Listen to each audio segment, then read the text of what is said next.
오늘 본문은 계시록 5장 9절인데 9절 10절인데 그 계시록 5장 말씀을 보시면은 이 기록된 책이 하나님의 손에 있는 이 책이 쉽게 이해할 수 있는 말씀이 아니라는 것을 언급을 하고 있습니다. 한번 봅니다. 5장 1절부터 증거된 말씀이죠. 내가 보면 보좌에 앉으시니 오른손에 책이 있으니 안팎으로 썼고 7이 인으로 봉하였더라. 또 보면 힘 있는 천사가 큰 음성으로 외치기를 누가 책을 펴며 그 인을 떼기 합당하냐 하니 하늘 위에나 땅 위나 땅 아래 책을 펴거나 보거나 할 리가 없더라. 자, 오늘 지금 이 순간도 제가 읽고 여러분 같이 보고 있는데도 책을 펴거나 보거나 할 리가 없다. 하늘 위에도 땅 위에도 땅 아래도 아무도 없다는 거죠. 죽은 자든 산 자든 뭐 아무도 없다는 거죠. 지금 보고 있잖아요. 본 게 아니다. 편 게 아니다. 펴놓고 이해하지 못하는, 보고도 이해하지 못하는 그런 말씀은 본 게 아니다. 아무도 없다. 4절에 이 책을 펴거나 보거나 하기에 합당한 자가 보이지 않기로 내가 크게 울었더니 장로 중에 하나가 내게 말하되 울지 말라. 유대지파의 사자 다윗의 뿌리가 이겼으니. 자, 펼 수도 없고 볼 수도 없어서 크게 울었더니 달래는 자가 있습니다. 울지 말라. 유대지파의 사자 다윗의 뿌리가 이겼으니 이 책과 그 7인을 떼시리라 하더라. 그러니까 하늘 위에나 땅 위에나 땅 아래 아무도 능히 이 책을 펼 자도 볼 자도 없지만은 오직 한 분 유대지파의 사자 다윗의 뿌리, 그분이 이 책을 편다, 인을 떼신다. 할렐루야. 그래, 이 다윗의 뿌리가 누구냐? 다윗의 뿌리가 누구냐? 바로 성경은 계시록 22장 16절에서 다윗의 뿌리에 관해서 언급을 했습니다. 나 예수는 교회들을 위하여 내 사자를 보내요. 나 예수는 예수님 자신이 하신 말씀. 이것들을 너희에게 증거하게 하였노라. 따라하세요. 나는 다윗의 뿌리요. 나는 누구라고요?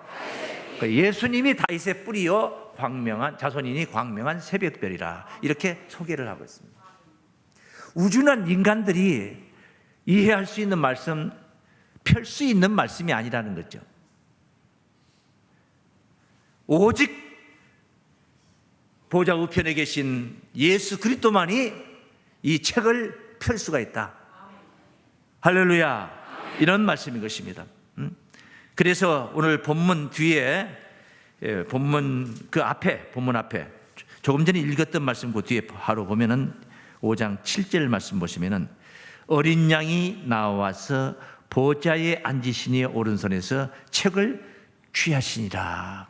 6절에 보면 어린 양이 소개가 되어 있습니다. 일찍 죽임을 당한 것 같은 어린 양, 예수 그리스도로 소개가 되어 있습니다. 그 예수님이 나와서 보좌에 앉으시니 오른손에서 그 책을 취하십니다. 오직 예수만이 이 책을 펼 수가 있는데 그 예수가 나와서 그 책을 취하시는 거예요. 뭐 하려고? 펴시려고 취하시는 거예요. 책이 펴져야 되는 것입니다. 우리가 아무리 깨닫고 이해하고 은혜받고 지키려 해도 책이 펴지지 않으면 우리는 이 말씀을 가질 수가 없다는 거예요. 가질 수가 없어. 그런데 다행스럽게 예수님이 이 책을 펴신다는 거죠. 근데 예수님 지금 어디 계십니까? 보좌 우편에 계신 예수님이 그 영의 세계에서 책을 펴면 뭐합니까? 예수님 혼자 펴시고 계시면 뭐합니까? 예수님 혼자만 이해하시고 계시고 알고 계시면 뭐합니까? 지상에 있는 우리가 깨달아야 되는 것이죠. 그래서 이 예수님이 펴신 책이 하늘에서 하강하는 그런 이야기를 계시록 10장에서 다루고 있습니다. 계시록 10장 말씀을 한번 보십니다. 10장 1절이죠. 1절. 내가 또 보니 힘센 다른 천사가 구름을 입고 하늘에서 내려오는데 천사가 내려오고 있네요. 그 머리 위에 무지개가 있고 그 얼굴은 해 같고 그 발은 불기둥 같으며 그 손에 따르시면 손에 펴놓인 작은 책을 들고 펴놓인 작은 책을 누가 펴냐? 하늘 위에도 땅 위에도 땅 아래 아무도 이 책을 펼 자가 없다 했는데 그 책이 펴졌습니다. 이 펴진 책을 들고 그 오른발은 바다를 밟고 왼발은 땅을 밟고 사자의 부르짖는 것 같이 큰 소리로 외치니 외칠 때 7 우레가 그 소리를 바라더라. 그래서 하늘에서만 펴진 게 아니라 펴진 책이 천사를 통해서 내려오고 있는 광경을 성경은 증거하고 있습니다. 내려옵니다. 자, 그럼 내려와. 네. 내려왔으면은 그 책이 펴진 책을 펴졌다는 것은 뭡니까? 이해하기 쉽게 잘 해설이 되었다 이 말이에요. 그냥 책을, 성경을 이렇게 펴는 게 아니야. 글도 모르는 사람이 성경 펴면은 뭐합니까? 글은 압니다. 국문을 터득해서 압니다. 그런데 낱말의 뜻을 모르는 사람이 이 책을 펴면 뭐합니까? 낱말의 뜻은 아는데 무엇을 상징하고 무엇을 비유하여서 어떤 의미로 어떤 의도로 이 말씀을 하셨는가, 이런 말귀를 못 알아듣는, 영안이 뜨이지 않는 그런 자가 백날 폈으면 뭐합니까? 검은 건 글씨고 하얀 건 종이에 불과한 것입니다. 펴진 책이 바로 오늘 내게 임해야 될 줄로 믿습니다. 그래서 성경은 이렇게 증거하고 있습니다. 이 말씀이 지체치 않고 이룰 하나님의 비밀이다. 틀림없이 이루어질 약속이다. 이 말씀은 바로 그 뒤에 5절부터 증거, 10장 5절부터 증거하고 있어요. 내가 본 바 바다와 땅을 밟고 섰는 천사가 하늘을 향하여 오른손을 들고 세세토록 살아계신 자 곧 하늘과 그 가운데 있는 물건이며 땅과 그 가운데 있는 물건이며 바다와 그 가운데 있는 물건을 창조하신 이를 가리켜 맹세하여 가로되, 창조주 하나님 앞에 맹세하여 가로되 지체하지 아니하리니, 일곱째 천사가 소리내는 날 그 나팔을 불게 될 때에 하나님의 비밀이 그 종 선지자들에게 전하신 복음과 같이 이루리라. 틀림없이 지체하지 않고 이룬다. 언제입니까? 언제 이루어집니까? 일곱째 천사가 소리내는 날 그 나팔을 불게 될 때, 어느 때 이루어진다는 것까지 명시를 하고 있습니다. 하늘을 향해서 선언을 하는 것입니다. 이 말씀대로, 이 성경대로, 이 펴진 책대로 그대로 성취가 된다. 우리가 깨달아야 될 말씀인 줄로 믿습니다. 깨달아서 그 말씀대로 이루어지는 그 말씀과 함께 동행하는 우리의 신앙적인 삶이 되어야 될 줄 믿습니다. 그래서 그 뒤에 10장 그 뒤에 8절부터 말씀을 보시면은, 하늘에서 나서 내게 들리던 음성이 또 내게 말하여 가로되, 네가 가서 바다와 땅을 밟고 섰는 천사의 손에 펴놓인 책을 가지라. 펴놓인 책을, 아무나 펼 수 없는 보좌 가운데 앉아 계시는 오른손에 있는 그 하나님 오른손에 있는 책을 가지라는 게 아니라 펴놓인 책을 가지라. 잘 쉽게 이해하고 깨달을 수 있는 그 말씀을 가져라 그 말이에요. 가져라 그 말이에요. 오늘 이 시간도 갖는 시간이 될 줄로 믿습니다. 가지라 하기로 내가 천사에게 나아가 작은 책을 달라 한즉 천사가 가로되 갖다 먹어버리라. 네 배에는 쓰나 입에서는, 내 입에서는 꿀같이 달리라 하거늘 내가 천사의 손에서 작은 책을 갖다 먹어버리니 내 입에는 꿀같이 다나 먹은 후에 내 배에서는 쓰게 되더라. 제가 내게 말하기를 네가 많은 백성과 나라와 방언과 임금에게 다시 예언하여야 하리라. 다시 예언되는 말씀, 잘 이해하고 쉽게 설명이 된 말씀을 받아 먹어가지고 다시 예언하는 말씀. 요한이 반모섬에서 받았던 그 말씀, 너무나 어려운 말씀이에요. 이해가 안 되는 말씀, 2000년 동안 보고 봐도 이해가 잘 안 되는 말씀. 그런데 펴놓인 책으로 다시 하강을 해서 갖다 먹어버리라 해서 그 먹은 자가 다시 예언하는 말씀. 갖다 먹는 역사는 오늘도 우리가 먹는 역사입니다. 네? 동시다발로 갖다 다 먹어버린 게 아니야. 먼저 깨달은 자가 있고, 그 다음에 나중에 깨달은 자가 있고, 또 나중에 깨달은 자가 있고, 그래서 전하는 자가 있는 거예요. 먼저 깨달은 자가 전하는 거예요. 갖다 먹어버린 자가 등장하는 것이 성경의 그 원리입니다. 원리. 그리고 그 먹은 자를 통해서 다시 예언하는 거죠. 다시 예언되는 말씀을 또 듣고 깨달아서 또 다시 예언하는 거죠. 이게 전도입니다. 이게 하나님 나라 확장입니다. 이런 역사에 바로 오늘 우리가 그 중심에 서 있는 줄을 믿습니다. 그래서 이렇게 다시 예언됨으로 말미암아 하나님의 뜻이 순차적으로 이루어지는 거예요. 왜 순차적이라고 합니까? 이 구원 하나만 논하는데 구원 하나만 논해도 아니 심판도 순차적으로 이루어져, 구원도 순차적으로 이루어집니다. 순차적으로 이루어집니다. 그 첫째 가장 영화로운 구원, 바로 그 구원에 관해서 오늘 성경은 증거를, 본문 말씀은 증거를 하고 있습니다. 그 내용이 바로 오늘 여러분께 드린 제목, 땅에서 왕노릇할 자들. 땅에서 왕노릇할 자들. 새 하늘과 새 땅이 될 줄을 믿습니다. 이런 영광스러운 구원을 본문에서 그 구원을 찬송하고 있는 말씀을 우리가 읽었습니다. 5장 9절로 10절 말씀이죠. 보시죠.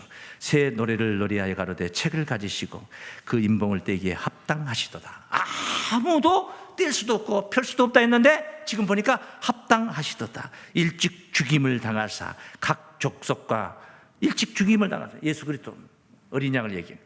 방언과 백성과 나라 가운데서 사람들을 피로 사서, 그러니까 각 족속, 방언, 백성, 나라, 세상을 얘기하는 건데, 이 세상에 편만하게 지금 움직이고 있는 모든 인류를 이야기하는 거예요. 이런 자들 가운데서 사람들을 피로 사서 하나님께 드리시고, 피로 사서 뭐요? 하나님께 피로 사가지고 하나님께 드리는 거예요. 드리시고, 저희로 우리 하나님 앞에서 나라와 제사장을 삼으셨으니 저희가 땅에서 왕노릇하리로다. 피로 사서 하나님께 드렸더니 땅에서 왕노릇하더라. 그래서 땅에서 왕노릇할 자들, 첫 번째 우리 한번 따라하십니다. 피로 산 자들의 구원입니다. 말세 구원은 크게 나누면 두 가지로 나눠서요. 크게 두 가지. 피로 산 자들의 구원과 또 하나는 피로 씻은 자들의 구원. 그러니까 구원은 한마디로 해서 피가 개입이 안 되고는 구원이 성립이 안 돼. 그리스도의 보혈인 줄로 믿습니다. 십자가 사랑인 줄로 믿습니다. 근데 피로 씻은 자는 말 그대로 지은 죄를 피로 씻은 거예요. 네? 피로 씻은, 우리가 찬송도 그런 찬송 많이 부르죠. 그런데 이 피로 산 자라는 말은 조금 생소한 말씀입니다. 피로 씻은 자와 피로 산 자는 비교할 수 없는 엄청난 차원이 다른 구원이에요. 차원이. 산자, 씻은 자. 피로 씻은 게 얼마나 좋습니까? 주홍같이 붉은 죄를 흰눈같이 맑게 씻어줬다. 굉장한 거죠. 엄청난 거죠. 그런데 피로 산 자의 구원은 그런 차원이 아니야. 더 엄청난 거예요. 비교할 수 없는 그런 구원입니다. 자, 피로 사서 하나님께 드린다. 이게 피로 산다는 것은 내가 사는 게 아니야. 내 피 가지고 예수를 사는 거 아니야. 내 피 가지고 구원을 내가 사는 것도 아니야. 예수님이 보혈, 십자가를 지심으로 보혈을 흘림으로 말미암아 예수께서 나를 사신 거예요. 우리를 사시는 거예요. 그래, 내 입장에서는 뭐냐? 내가 주체가 될 때는 어떻게 표현했냐? 피로 팔리는 거예요. 피로 인해서 내가 팔려가는 거예요. 그러니까 팔려가는 거, 팔림 이거를 구원이다 이 말이에요. 팔림이 구원이다. 근데 뭘로 팔려야 되냐? 인신매매돼서 팔리는 그거 소용없어. 구원 아니에요. 그거. 네? 피로, 그리스도의 피로 팔리는 거, 이게 바로 구원인 줄로 믿습니다. 그러니까 예수님이 피로 나를 사서 뭐 하려고? 하나님께 드리려고. 피를 사서 하나님께 드리고. 산다는 건 뭡니까? 원래는 자기 것이면 살 필요 있어요? 없어요? 없어요.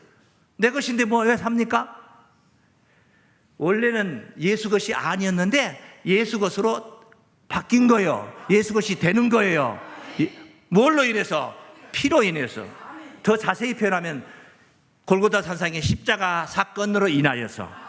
할렐루야. 그래서 지난 시간에 들었던 말씀을 참고해 보면은 그리스도의 십자가의 능력으로 인해서 내가 내 안에 있는 세상을 죽이고 세상 가운데 있는 나를 죽였다 이 말이야. 그래서 이제 내가 사는 것은 나를 위하여 십자가를 지신 그분 예수를 위해서 사는 삶이 되는 거죠. 바울이 고백했던 말씀. 내가 그리스도의 십자가와 함께 죽었나니 이제 내가 산 것이 아니요 내 안에 그리스도께서 사신 것이다.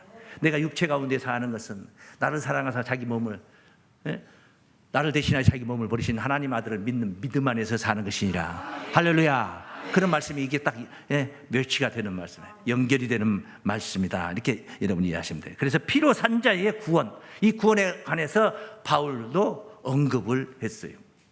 고린도전서 6장 말씀해 보시면 6장 19절 말씀.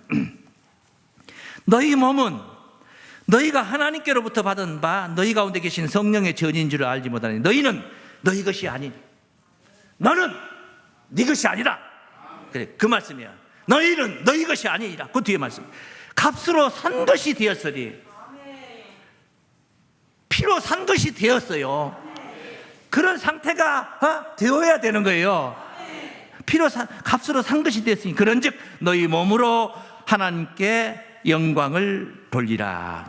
몸으로 영광을 돌리라. 이 말은 삶의 행위를 하나님께 영광이 되는 삶을 살아라 그 말이죠. 그래서 이 구원받은 자들의 그리스도인들의 삶을 얘기하는 거예요. 구원받은 자들은 다 몸으로 하나님께 영광을 돌리는 삶이 되는 거예요. 천국 대로의 삶인 줄로 믿습니다. 구원을 누리는 거예요. 삶 자체가 구원이야. 삶 자체가 그냥 구원이야. 저기 앞으로 훗날 천국 가서 우리가 구원을 누린다. 그건 나중에 이루어질 이야기고 현세 속에서 우리가 구원을 누리는 거예요. 슬픔과 탄식이 있기는 있지만 기쁨과 즐거움이 더 커. 할렐루야. 오늘도 이제 그런 내용들이 우리가 깨달을 수 있는 내용들이 이제 증거가 되겠습니다만, 다시 본문 말씀으로 돌아가 보면은 5장 9절에 새 노래를 노래하여 가로되 책을 가지시고 그 인봉을 떼기에 합당하시도다. 일찍 죽임을 당하사 각 족속과 방언과 백성과 나라 가운데서 그 세상 가운데서 사람들을 피로 사서 하나님께 드리시고, 자, 하나님께 드리시고 저희로 우리 하나님 앞에서 나라와 제사장을 삼으셨으니. 하나님 앞에서 뭘 삼았다고 그래요? 나라와 제사장을 약속한 거예요. 피로 팔려갔더니 나라와 제사장이 되기. 그 자체가, 나 자체가 나라가 하나님 나라예요. 오늘 우리 이 공동체 자체가 하나님 나라예요. 나라와 제사장을 삼았다. 제사장을 삼았다. 그 피의 은혜를 톡톡히 부었는데 그 피를 가지고 제사를 드리는 제사장이 되는 거예요. 제사장이 되는 거예요. 은혜를 받은 자가 또 은혜를 공급하고, 또 은혜를 받은 자가 공급하고, 공급받은 자가 또 은혜를 공급하고, 그것이 바로 하나님 나라입니다. 하나님 나라는 그렇게 해서 이루어질 것인 줄을 믿습니다. 그래서 땅에서 왕노릇 할 자들, 두 번째 따라하시면 나라와 제사장을 삼습니다. 이 나라와 제사장을 삼게 되는 자격 요건, 아주 굉장히 중요한 자격 요건이 있습니다. 아주 중요한 자격 요건이 있습니다. 절대 흐트러져서는 안 될 자격 요건. 이거 계시록 1장에서 증거를 하고 있는데 1장 5절입니다. 또 충성된 증인으로 죽은 자들 가운데서 먼저 나시고 땅의 임금들의 머리가 되신 예수 그리스도로 말미암아, 예수님으로 말미암아 은혜와 평강이 너희에게 있기를 원하노라. 우리를 사랑하사 그의 피로, 또 피 얘기가 나옵니다. 그의 피로. 그냥 피 한 자지만 그 속에는 십자가가 있는 거예요. 대속의 은혜가 있는 거예요. 그의 피로 우리 죄에서 우리를 해방하시고, 그러니까 우리가 죄에서 해방받는 길은 오직 그의 피, 그의 피로 우리 죄에서 우리를 해방하시고 그 하나님 아버지 하나님을 위하여 우리를 나라와 제사장으로 삼으신 그에게 영광과 능력이 세세토록 있기를 원한다. 그의 피로 우리를 해방하시고 나라와 제사장을 삼으신 거예요.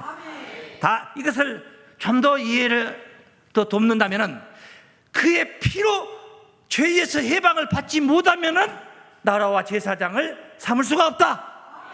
땅에서 왕노릇 할 수가 없다. 피로 샀다, 이 말씀과 피로 인하여서 죄에서 해방 받았다 하는 말씀은 틀린 말이 아니야. 매양 다 같은 말인데 설명이 달라. 근데 그 설명 다른 것을 너무 쉽게 사람들이 알고 있어요. 우리는 예수 믿으니까, 예수님 우리 죄를 대신해서 십자가를 지셨으니까 우리는 다 죄에서 해방받았다, 우리는 죄인이 아니다. 아주 간단명료해. 너무나 간단해. 웃기고 서 있는 겁니다. 그 소리는 웃기고 서 있는 거라니까. 2000년 전에 십자가 지신 예수님이 나의 죄를 다 사해줬고 오늘 2018년도니 2019년도에 지을 죄도 다 용서해줬다. 이렇게 해버리면 어떡합니까 그럼? 그런다면 얼마나 좋겠습니까만은. 그런데 절대 좋은 게 아니야 그게. 그렇게 되는 것도 아니지만은 그게 좋은 것도 아니야 그게. 죄에서 해방을 우리가 받았다 하는 말은 첫째는 이제 예수님이 우리 죄를 대속했다는 말씀이 이제 있겠죠. 히브리서 9장 28절에도 그리스도께서 또 많은 사람의 죄를 담당하시려고 단번에 드셨다. 십자가에 단번에 드셨다. 많은 사람의 죄를 그게 대속했다면 대신 대속했다. 그다음에 속량이라는 말도 있죠. 속량이라는 말도.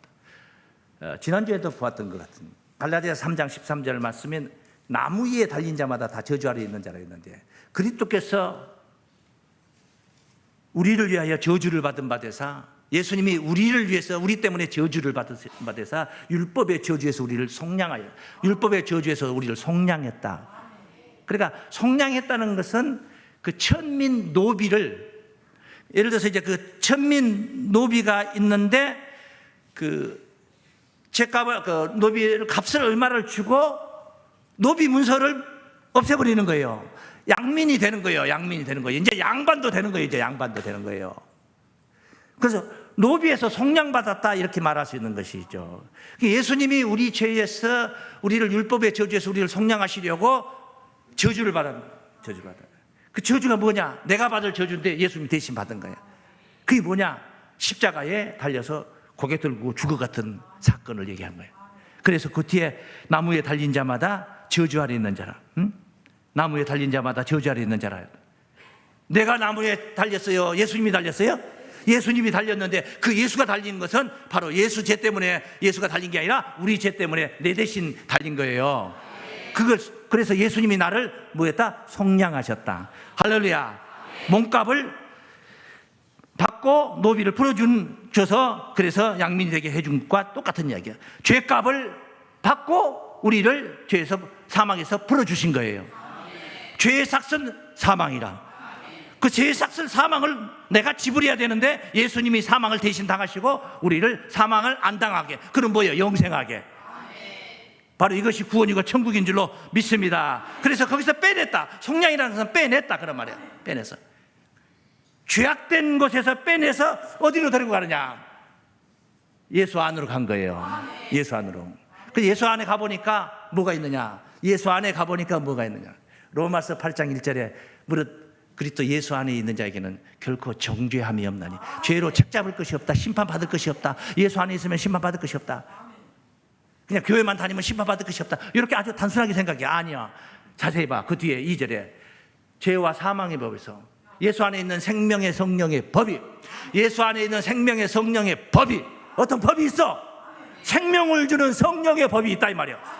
그 법이 죄와 사망의 법에서 죄로 정죄되지 않을 수 없는 율법, 사망으로 도저히 안 갈 재간이 없는 그 율법 아래서 우리를 해방시켰다는 거예요. 그게 무엇을 해방시켰냐? 생명의 성령의 법이 죄와 사망의 법에서 해방을 시켰다는 거예요. 그럼 이제 무슨 법 아래 있느냐? 죄와 사망의 법 아래 있는 게 아니라 생명의 성령의 법 아래 있는 거예요. 생명을 주는 성령의 법 아래 있는 거예요. 더 쉬운 말로 간단하게 표현하면 성령의 지배를 받는다 이 말이에요. 무엇의 지배를 받는다? 성령의 지배를 받는다. 그러니까 너희는 성령의 전인 줄을 알지 못하느냐? 성령님이 네 안에 들어가서 에헴 하고 그러고 싶어 하고 계신다 이 말이야. 네 몸을 더럽히지 말라. 너는 성령의 전이다. 성령님이 내 안에 오셔서 임재하시는 거예요. 그 성령의 지배를 받는 거예요.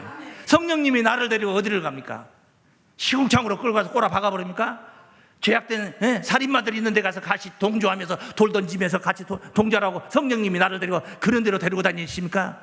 그런 데로 그런 곳에 있던 자도 성령님은 다메섹 도상에서 감동을 줘서 예수 음성을 주셔서 사울이라는 청년을 빼내가지고 바울 되게 한 줄로 믿습니다. 성령의 지배는 그런 거예요. 죄에서 해방이라는 것은 죄가 없다. 그런 말인데 죄를 지어도 없다 이런 뜻이 아니에요. 예? 죄를 지어도 상관없다 그런 뜻이 아니에요. 죄에서 해방이라는 것은 절대 죄를 짓지 않는 거예요. 죄를 뭐요? 짓지 않는 거예요. 이거 어떻게 죄를 안 짓고 살 수 있습니까? 눈으로 보는 거, 마음으로 생각하는 거 다 마음으로 음욕을 품으면 이미 간음하였는 일이 있는데 어떻게 해요 우리가? 왜 음욕을 품어? 아까 목사님 상점에 있는 물건을 보고 욕심을 내면 이미 도적질 하였느니라 그랬잖아요. 왜 상점에 있는 물건을 보고 욕심을 내? 돈을 주고 살라고 그래야지. 그냥 욕심을 내.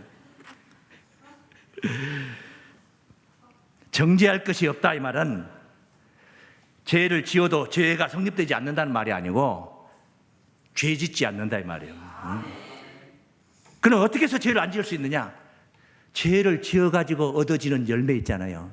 여러분 이제 예를 들어서 얘기합니다. 지나가는 사람 좁혀가지고 폭행을 해가지고 지갑을 빼는 거예요. 그 지갑 속에 보니까 에헤이 뭐 10만 원밖에 없네. 그래요. 요즘 돈 많이 안 가지고 다녀요?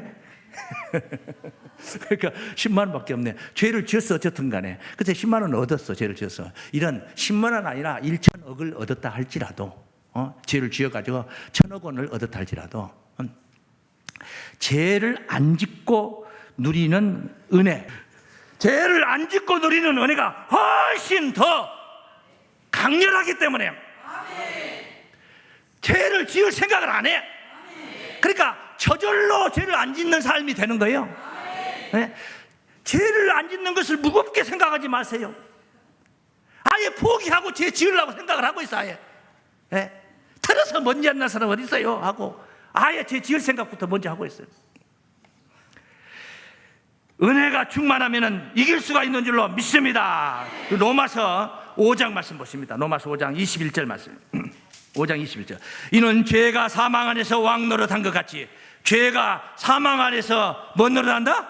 왕 노릇. 그런 삶을 살고 있어요. 우리 인생은 다 그런 삶을 살고 있는 거예요. 다 죽어가고 있는 거예요. 그리고 은혜도 또한 의로 말미암아 왕 노릇하여 우리가 은혜를 누리다 보니까 의로운 행실이 나타나. 그러다 보니까 이 은혜가 바로 왕 노릇을 하게 되는 거예요. 왕 노릇을.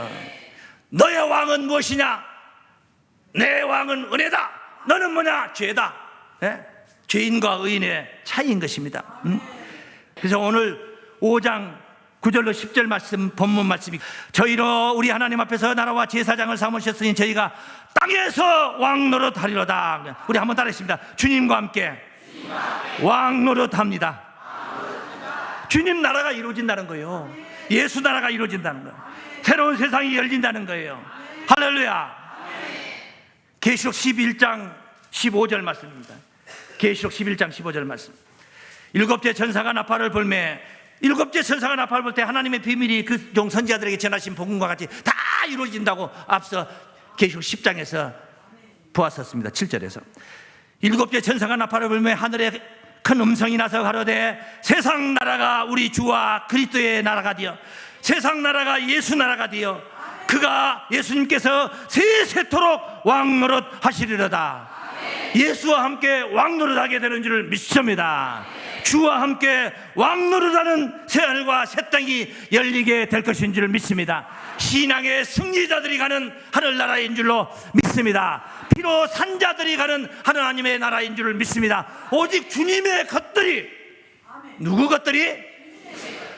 주님의 것들이 주와 함께 왕노릇하는 새하늘과 새 땅의 구원인 줄을 믿습니다.